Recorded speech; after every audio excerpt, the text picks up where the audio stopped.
It began with one sentence. One small comment that wasn't even meant for him. But it reached his ears anyway, and that was all it took. The man in the red jacket didn't speak, didn't turn his head, didn't flinch. But inside something shifted. He was a royal guard, standing tall and silent outside Buckingham Palace. Tourists stared, phones in the air. They laughed, whispered, posed for pictures. But he didn't move, not a blink. That's what he was trained for. Stillness, focus, discipline. His name was Corporal Adam Wade. He was 34 years, older than most of the other guards beside him. Before wearing the tall black bearskin hat and red jacket, he had seen real combat. He had served 4 tours in Afghanistan with the Irish Guards. He had 2 medals. Scar on his back still ached when the weather got cold, but he didn't talk about that now. He just did his job, day after day, shift after shift standing. Outside the palace-like stone, people looked at him and saw a guard, a symbol, a statue. But they didn't know the soldier behind the silence. That afternoon his shift ended at 4. Wade took off his red uniform slowly, folding it carefully like always. He changed into his track pants and a plain t-shirt and walked out through the northeast gate. Nothing unusual, just another day ending. Then he heard them. 2 American soldiers were standing near the visitor path. They were chatting with a British officer. Them had sunglasses pushed up on his head. The other looked younger. Wade guessed he was a reservist. The conversation was friendly. They were joking about British food, laughing about the weather. But then, the man with the sunglasses said something that stopped Wade in his tracks. "I mean, those guards look sharp," the American said. "But I'd like to see one of them. Try the U.S. Army fitness test in those fancy red jackets." His friend chuckled. The British officer gave a small, tight smile. No one argued. It was just a comment. A joke. Then the moment passed. Wade kept walking. His face didn't change. His steps didn't slow. But those words stayed with him. What the American didn't know was that someone else had heard the comment too. A young soldier named Private Jensen had been standing nearby. Jensen was new, fresh out of training, and he still took everything personally that evening, back at the barracks. Jensen brought it up again. "One of those Yanks said we couldn't even pass their test," he told the room, shaking his head. "Said we're all for show." Some of the lads laughed. Someone made a joke, but it didn't feel like a joke to everyone. Lieutenant Barnes walked in just then, holding a mug of coffee. He heard the end of the conversation and raised an eyebrow. "What's this about Americans talking nonsense?" he asked. Jensen told him the story. Barnes listened quietly, sipping his coffee. Then, after a long pause, he said, "You know, we could make it official. Maud does these training exchanges all the time." The room went quiet. TV volume even seemed to drop. Barnes looked over at Wade, who was sitting in his usual spot. Calm as always, a cold cup of tea in his hand. "You'd have to volunteer," Barnes said. "Can't order something like this?" Wade didn't answer right away. Then, slowly, he nodded. "All right then," Barnes said. "Let's do it." Number. Media. No big announcement. Just a test. A quiet challenge. 1 guard. 1 fitness course. And 2 American observers standing nearby. That night, one of the guards asked Wade why he agreed. Wade didn't look up from polishing his boots. "If someone says we can't," he said, "they shouldn't walk away thinking maybe they were right." He didn't say anything more. He just started training. Every morning before sunrise, he was already in the gym. No music, no selfies, just hard work reps. Notes in a small notebook. No excuses. He trained like a man on a mission. No one asked more questions. They just watched, and slowly people began to whisper, "Wade's really going to do it." Against the American test. At his age, he won't break. He never does. No one knew how serious it was, except Wade. He wasn't doing it for pride. He wasn't doing it to prove the Americans wrong. He was doing it for the uniform. For the silence. For all the things people never see. And when the test day came, he was ready. They thought he would quit. that he'd step onto the field, see the challenge, and walk away. After all, he was just a ceremonial guard in a red jacket, right? That morning, the mist was thick over the British Army training ground near Surrey. The grass was wet, and the sky was heavy with clouds, and the place was quiet, too quiet. No cameras, no crowd. Only a few observers stood at the edge of the field, 2 from the mod, and 2 American soldiers from the visiting team. One of them was Sergeant Garrett, the same man who had made the joke 6 days ago. He didn't know the guard standing in front of him, and was the same one who had heard every word. Corporal Adam Wade stood in the middle of the field wearing simple PT gear navy shorts, gray shirt, and cross trainers. No red jacket, no medals. Just him and a black digital stopwatch on his wrist. It was old and scratched, a gift from his father. He looked calm, like he'd done this 1,000 times before. The mod officer stepped forward with a clipboard in his hand. All 6 events, he said. U.S. Army standards, no changes, no help. Wade gave a small nod. The test was real. The challenge was serious. And the first event was already waiting. It was the 3-rep max deadlift. The weight on the bar was 250 pounds. Enough to pass, but not easy. Wade stepped toward the hex bar, like it was a friend he'd known for years. He didn't rush. He didn't show off. He placed his hands on the bar, took a deep breath, and lifted 1 rep. Clean. Smooth to reps. Slower, but steady. 3 reps. A small pause at the top before lowering it down, clanged. The American observer looked at his notes. Solid form, he muttered. Wade said nothing. Next was the standing power throw. A 10-pound medicine ball had to be thrown backwards, over the head, for distance. Wade picked it up and turned away from the field. He rocked once, twice, then launched it. The ball flew high, landed at 10.1 meters. Quiet nods from the observers. It was a good throw. No one clapped. No one spoke. Wade just walked calmly to the next event. Now came the push-ups. And not just any push-ups. These were hand-release push-ups. Go down, chest to ground. Release the hands fully, then push up again. Over and over, for 2 minutes. Wade found his rhythm fast. His arms moved like clockwork. His body didn't shake. His breathing stayed even. By the time the timer beeped, he had done 51 perfect reps. One of the Americans raised an eyebrow. Clean count, he said under his breath. Still, Wade showed no emotion. He wiped the sweat from his face and walked to the next station. Now, it was time for the hardest part. The sprint drag. Carry. 5 short runs, each with a different task. First a sprint, then dragging a 90-pound sled, then sideways shuffles, then carrying 2 heavy kettlebells. And finally, one last sprint. It was made to break people. Wade studied the course like it was a battlefield. He looked at the cones, the grass, the distance. He bent his knees, took position, and waited for the signal. The whistle blew. Wade exploded forward, fast and low. His feet moved quickly across the grass. First sprint done. Then he grabbed the sled and dragged it backward, his legs strained. The grass made it harder, slick with morning dew. Then disaster struck. His left foot slipped. The grass betrayed him, and his ankle rolled slightly. His balance shifted.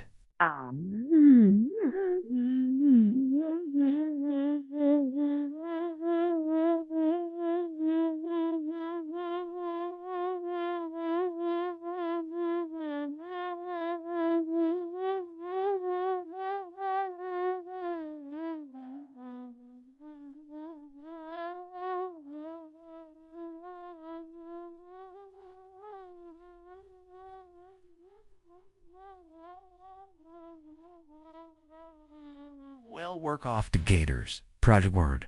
I'm delighted on our ward. You're in some raw and right. He caught himself, adjusted, and kept going. The lateral shuffles were slower now. His leg hurt, but his eyes stayed sharp. He grabbed the kettlebells and began the carry. His grip was tight, his steps steady. The final sprint felt like running through fire. But he finished. No celebration, no raised fists, just calm breathing and a quiet nod. The observers said nothing, but something had changed. They weren't just watching anymore, they were paying attention. Wade walked off the track, rolled his ankle once, testing the pain. It hurt, but he didn't show it. He drank water, wiped his hands, got ready for the next test. He wasn't done yet, and they knew now. This wasn't just a guard in a fancy red jacket. This was a soldier, a real one. One who didn't care about proving others wrong, he only cared about proving himself right. He could have stopped right there. No one would have blamed him. His ankle had almost given out. His body was tired. The hardest event was behind him. Most people would have taken that as a win. But Adam Wade wasn't like most people. He still had 2 events to go. And for him, stopping was never an option. The air was still thick with morning mist. The training ground remained quiet. The 4 observers stood in silence, their eyes following every move Wade made. The Americans weren't smiling anymore. They had come expecting a performance. Instead, they were witnessing something real. Wade walked slowly to the next test leg tuck. It was a strange movement, one that many trained soldiers struggled with. He had to hang from a pull-up bar, bring both knees up to touch his elbows, and repeat as many times as possible. No swinging, no cheating, just strength and control. He took a breath, gripped the bar, and lifted himself. 1, rep 2, 3. 4. His body stayed tight. His movements were clean. The pain in his ankle didn't stop him. His arms began to shake after 10 reps, but his face showed no emotion, no struggle. It's just focus.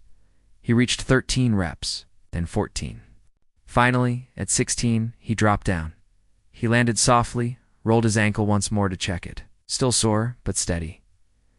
"Better than most of our guys," one of the Americans whispered. Wade heard it, but didn't react. There was only one event left now, the 2-mile run, the test that ended it all. It wasn't just about speed. It was about stamina, heart, and willpower. Wade had already done 5 grueling tasks. His muscles were screaming. His breathing had become heavier. And yet, as he stood at the starting line, there was no sign of quitting in his eyes, Sergeant. Garrett, who had once joked about red jackets, now watched in silence. Wade took position. His fingers brushed against the old stopwatch on his wrist. He tapped it once, the way his father had taught him when he first joined the army. Then the mod officer gave the signal. Wade ran, not fast like a sprinter, not slow like someone surviving. He ran with purpose. His feet hit the ground with rhythm. His arms moved in steady motion.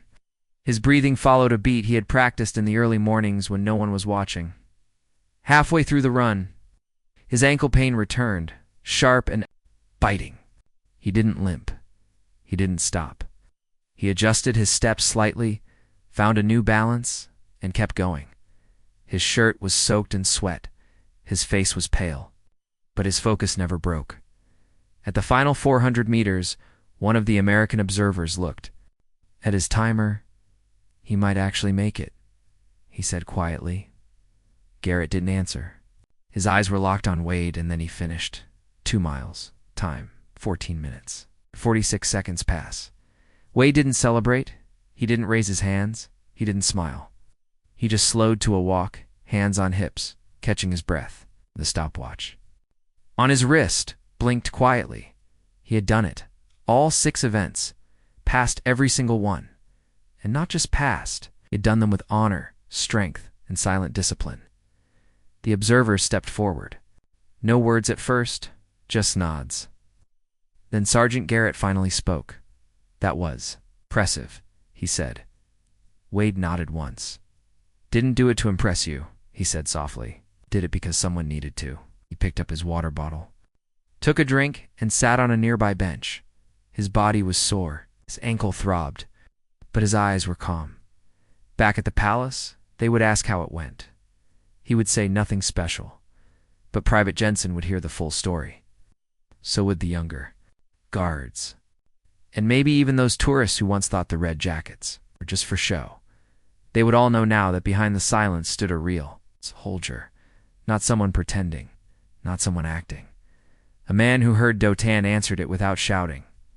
He answered it by showing up, stepping forward, doing the work quietly, like a true professional, and that silence said everything. Nobody expected what happened next. There were no news cameras at the test, no reporters, no big headlines. But somehow, by the time Adam Wade returned to the barracks, everyone already knew. They didn't know all the numbers or times. They didn't see the pain in his ankle or the silence in his eyes. But they knew this much. The old guard had done the full American Army fitness test, and he passed. The whispers started before he even stepped off the van. A young private standing near. The entrance watched him walk in, then turned to his friend. He did it. For real? Every event.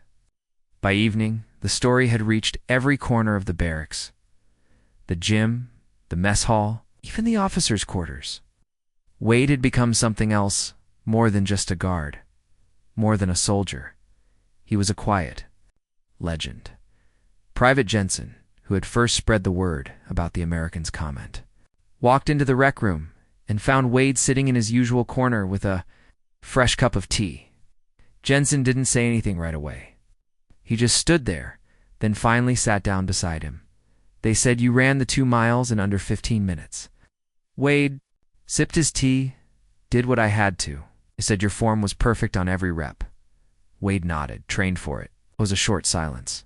You didn't have to do any of it, Jensen said. You could have let it go. Wade looked at the young private, then at his own hands, still sore from the pull-ups. I didn't do it to prove them wrong, he said. I did it so the next time someone sees a red jacket, they'll think twice before calling it just for show. Later that week, Lieutenant Barnes called him into his office. Wade expected a simple thank you, or maybe a handshake. Instead, Barnes handed him a sealed envelope. Maud wants to use your data, he said. They're thinking about including it in the Allied Fitness Collaboration reports. They were ... impressed. Wade stared at the envelope for a moment, then tucked it into his pocket without opening it. Wasn't doing it for reports, said. I know, Barnes replied with a smile. But sometimes the right people need to know the truth. The American team didn't speak publicly about the event. But days later, a quiet email arrived. It came from Sergeant Garrett. It's the man whose joke had started it all. The message was, short, respect. You earned it. Would be honored to train with you someday. Wade didn't reply. He didn't need to. Respect wasn't earned through emails or applause. It was earned in silence, in wet grass, through pain with discipline. The red jacket had never felt like armor before. It was tradition, yes, history. But now, it carried something else. Proof that behind every still figure outside Buckingham Palace stood a real soldier, that the quiet ones often carry the heaviest weight. One morning, a tourist pointed at Wade as he stood in his post. Look, he's just standing there. I wonder if he ever moves. Jensen, walking nearby, overheard the comment. He smiled to himself, but didn't say anything. If only they knew. Wade stood, as he always did. Still calm, strong. The same man who had lifted 250 pounds, thrown a heavy ball, 10 meters, done, 51 perfect push-ups, run 2 miles on a rolled ankle without stopping. But to the crowd, it was just a statue in a red coat, and that was fine, because real strength doesn't need to be loud. A week later, as Wade polished his boots before another shift, Jensen asked him one last question. Would you do it again? Someone said it again? Wade didn't look up. He just kept polishing, each movement careful and clean. I wouldn't need to, he said. Why not? Because now, I know.